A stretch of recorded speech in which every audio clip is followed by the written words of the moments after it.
করে গেছেন আর লই যাইতেন আর না আম্মু মারুন না আম্মু।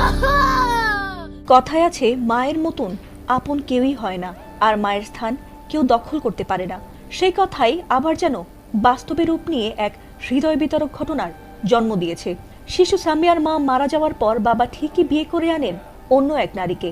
আশা ছিল হয়তো সেই নারী প্রচলিত সৎ মায়ের মতো না হয়ে আদরে ভুলিয়ে দেবে ছোট্ট শিশুটির মা হারানো বেদনাকে, কিন্তু সেই সৎ মা উল্টো এমন নির্যাতন করেছে যা সইতে পারেনি শিশু সামিয়া।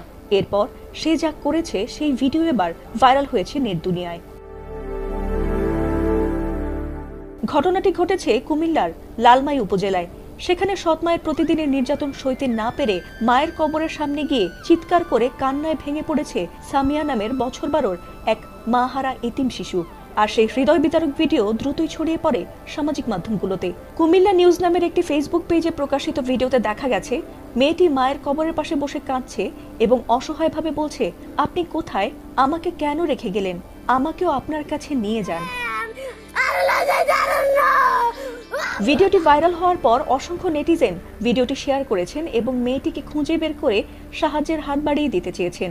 এমনকি অনেকেই প্রশাসনের দৃষ্টিও আকর্ষণ করেছেন।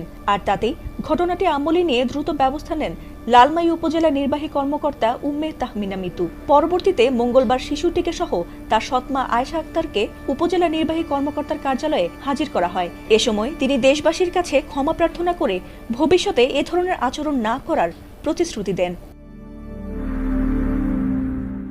এ নিয়ে ইউএনও উম্মে তাহমিনা বলেন, শিশুটির সৎমা আয়েশা আক্তারকে 1 মাসের জন্য সতর্কতামূলক সময় দেওয়া হয়েছে। এ সময়ের মধ্যে যদি পুনরায় এমন কোনো অভিযোগ পাওয়া যায় তাহলে তার বিরুদ্ধে আইনানুগ ব্যবস্থা গ্রহণ করা হবে। প্রশাসনের এমন দ্রুত পদক্ষেপে সন্তুষ্ট হয়েছেন স্থানীয়রা। একই সঙ্গে শিশুটির নিরাপত্তা ও সুরক্ষা নিশ্চিত করতে সংশ্লিষ্ট কর্তৃপক্ষের ধারাবাহিক নজরদারির দাবিও জানিয়েছেন এলাকাবাসী।